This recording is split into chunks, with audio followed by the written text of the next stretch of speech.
Good morning. আজকের ব্লগটা এখান থেকে শুরু করছি। দেখতে থাকুন, সকালে নাস্তা থেকে শুরু হচ্ছে আজকের ব্লগটা। নাস্তা হিসেবে এই বাজে মহিলার কাছ থেকে আর কি আশা করা যাবে, এই ধরনের কিছুই থাকবে। যাই হোক, এসব বলে আর লাভ নেই। ওর মুখ, মানে ওর কথা সকালবেলা মানে উচ্চারণ করলে মনে হয় সারাদিন খারাপ যাবে। ওর চেহারা দেখলেও সারাদিন খারাপ যায়। ওর নামটা উচ্চারণ করতে চাচ্ছি না এবং ওর কথা বলতে চাচ্ছি না। তবে নাস্তাটা যেহেতু ওর মতো বাজে মহিলার হাত দিয়ে প্রস্তুত করা, বাধ্য হয়ে এটা খেতে হচ্ছে। এটাও জীবন। আজকে ওর মা আসেনি, ওর আরেকটা ছোট ভাই বা বোন কি একটা আছে, পিচ্ছি, ওটা আসেনি। একজন এসেছে শুধু।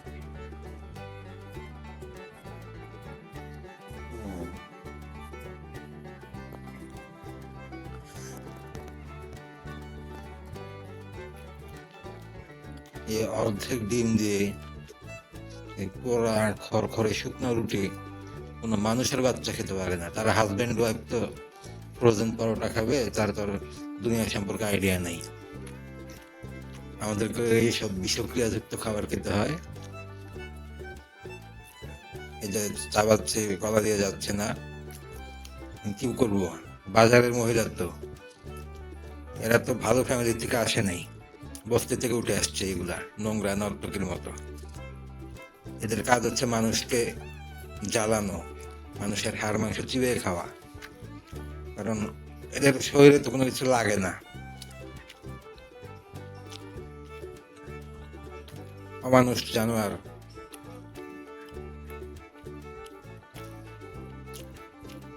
যাদের চরিত্র ঠিক নাই, তাদের এখনো কিছু ঠিক আছে। সকালবেলা চা বানিয়েছি। নোংরা মহিলার অত্যাচারে তো রান্নাঘরে কোনো কিছু করা যাচ্ছে না, অনেকদিন থেকেই করা যাচ্ছে না। প্রায় 2 মাস হতে চললো আমরা ইলেকট্রিক কেটলি কিনেছি। তো কেটলিতে চা বানাচ্ছি। ভাগ্য ভালো, আজকে সকালে কারেন্ট গিয়েছে, তবে চা বানানোর মাঝখানে যায়নি। চা বানানোর মাঝখানে কারেন্ট চলে যায় অনেক সময়, আজকে সেটা হয়নি। এই জন্য চাটা সম্পূর্ণ করতে পেরেছি কোনো মতো। এখন কোয়ালিটি ভালো মন্দ এইসব ব্যাপার পরে, আগে কথা হচ্ছে চাটা কোনো মতো জাল দেওয়া, কোনো মতো খাওয়া। কেটলিতে চুলার মতো সুন্দর করে চা জাল দেওয়া যায় না, এখানে আগুনের তাপ নির্ধারণ করা যায় না, কোনো মতো এক ধরনের চা হয় আর কি। দুপুর বাজে 2:15 মতো প্রায়। এই মাত্র উনি ফ্রিজ থেকে মাছ বের করেছে। ব্যক্তিগত পাইক পেয়াদা মহিলা বান্ধবী এদেরকে ধরে ধরে কাজে যুক্ত করছে মাছ কুটার জন্য। 2:15 বাজে। তাহলে রান্না কখন বসাবে, লাঞ্চ কখন রেডি হবে? নাই কারেন্ট, এই নোংরা পরিবেশ। এই জন্যই বলি যে ছুটির দিনগুলো হচ্ছে ছায়াছন্দ। দুইজন মিলে ছায়াছন্দ করতে করতেই আজকে দিনটা শেষ। নাস্তা দিয়েছে 12:30 বাজে। এখন জামাই নিয়ে একটু মাছ নিয়ে আদিক্ষেতা করছে আরো 1 ঘন্টা ধরে। এখনো মাছ কাটাই হয়নি, রান্নাঘরে ঢুকাই হয়নি, চুলায় কিছু বসানোই হয়নি, অথচ বাজে 2:15।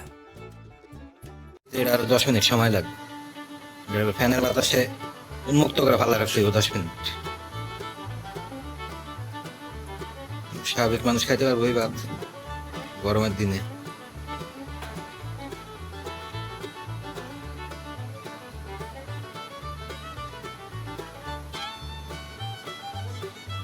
আগুন গরম।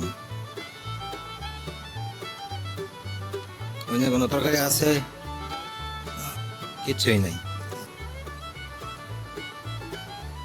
ফ্রিজে ডিমও আছে, ডিমের তরকারি, কিন্তু খাইব না তো। খালি তার এনারে করতে আছে, খালি আপনি ঘরের ভিতরে ঢুকবেন, তারপরে কাম শেষ।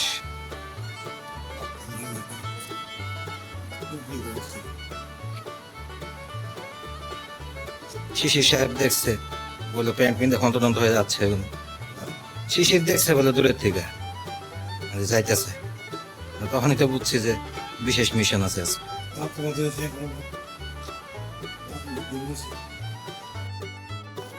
এটা গতকাল রাতের ডিনারের দৃশ্য। ওই যে গতকাল যে অর্ধ সেদ্ধ কাঁচা মাছ দিয়েছিল ওইটা রাত্রে বেলা হয়তো বা একটু জাল হয়েছে দ্বিতীয়বার, তারপরে এটা মোটামুটি সেদ্ধ হয়েছে। এই আগুন আগুন ভাত আর আগুন আগুন তরকারি, আর কোনো আইটেম নাই, আর কিচ্ছু নাই। এটা দিয়ে চলে গেছে, কারণ কালকে রাতে তার হাজব্যান্ড গিয়েছে বাইরে, বাইরে থেকে ডিনার আনবে। আমাদেরকে রাত 11:30টার দিকে এগুলো দিয়ে কোনো মতো প্যাকেট করে দিয়ে চলে গেছে। ফ্যান ছেড়ে বসে বসে ভাত তরকারি সব কিছু ঠান্ডা করছি। একটা জিনিসও তো খাওয়ার উপযোগী না, এগুলোকে কোনো মতো গলা দিয়ে ভরতে হচ্ছে একটা সিস্টেম করে।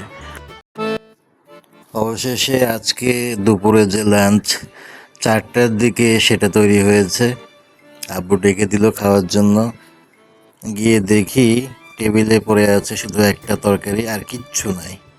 মানে এই সকাল থেকে যে দুজনে মিলে যে ড্যান্স করলো, ছায়াছন্দ করলো, নৃত্য পরিবেশনা করলো, এত আধিক্যতা করলো হাজব্যান্ড ওয়াইফ মিলে, তারপরে 12টা বাজে নাস্তা দিল, এরপরে এই রং ঠং করতে করতে এই 4টা বাজে এই একটা তরকারি রান্না করেছে, হাসপাতালের তরকারি।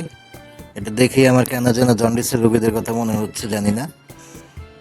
তো আমার বাবাকে দেখলাম উনি এটা দিয়েই খাচ্ছে, আমি উপরে এটা নিয়ে নিলাম। এটা নেওয়ার পরে আমার কাছে মনে হচ্ছে যে পানির আরেকটা রূপ, মানে পানিই খাচ্ছে এক ধরনের। পানি অথবা কাঁচা শসা এগুলো খেলে যেমন এক ধরনের ইয়ে লাগে, ফিলিংস, যে ধরনের স্বাদ, মনে হচ্ছে এমন কিছু একটা খাচ্ছে। এখন ভাতটা তো শেষ করতে হবে, আর তো কোনো কিছু নাই। আর দুপুরে তো একটা নির্দিষ্ট পরিমাণ খাবার খেতেই হবে। এখন সেই ধরনের কন্ডিশন নাই যে দুপুরে একটু কম খেয়ে বিলাসিতা করব, তারপরে অন্য কিছু খেয়ে নিব, এই ধরনের ব্যবস্থা নাই। কারণ রাতের খাবার হতে হতে রাত 12:30, 12টা, 1টা কখন হয় তার কোনো ঠিক নাই। সেই জন্য চেষ্টা করছি মোটামুটি এটা দিয়ে মাখিয়ে এটাকে একটা কিছু গলা দিয়ে ভরে দিতে। এটাই সাধারণত করতে হচ্ছে আমাদের বাসায়, এটাই কালচার হয়ে দাঁড়িয়েছে। তাও হাত দিতে পারছি না গরমের কারণে। কারণ এই যে 4টা বাজে রান্না করে দিয়েছে, এটাও মাত্র চুলা থেকে আনা। এরপরে ভাত থেকে দিয়ে কাঁচামরিচ বের করালাম। যে আজকে যে ধরনের ট্রিটমেন্ট দেওয়া হয়েছে, এখানে কাঁচামরিচের থেরাপি না দিলে হবে না। কারণ এই পানির মতো তরকারি, তার মধ্যে আমার ধারণা মাছের পিঠ গালিয়ে ফেলেছে। কারণ মাছ থেকে, টাটকা মাছ, নতুন মাছ, কিন্তু উনি তো খুব গুণের মানুষ, অনেক কাজের কাজই। উনি মাছ করতে গেলে মাছের যে গলা কাটতে গিয়ে পিঠ গলিয়ে ফেলে অনেক সময়, তখন মাছ দিয়ে খুব সুন্দর গন্ধ বের হয় এবং মাছটা তিতা হয়ে যায়। তো আমার মাছটাও আজকে ওরকম লাগছিল।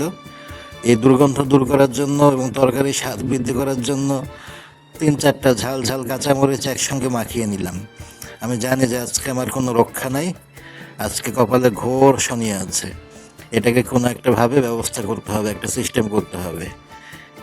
তারপরে কাঁচামরিচ ভেঙে ইচ্ছা মতো ডলে, তার সাথে লবণ টবণ অ্যাড করে, যদি মহিলা বাসায় না থাকতো তাহলে আমি পেঁয়াজ, কাঁচামরিচ, সরিষার তেল, লবণ সব কিছু একসাথে মেখে একটা ভর্তার মতো করে তারপরে আমি মিক্স করে খেতাম। যেহেতু মহিলা রান্নাঘর ব্লক করে রেখেছে, আমি খাওয়ার সময় এই মহিলা অ্যাটেনশন সিকারের মতো, সস্তা মেয়েদের মতো রান্নাঘরের পাশে দাঁড়িয়ে থাকবে বিনা কারণে, বিনা কাজে।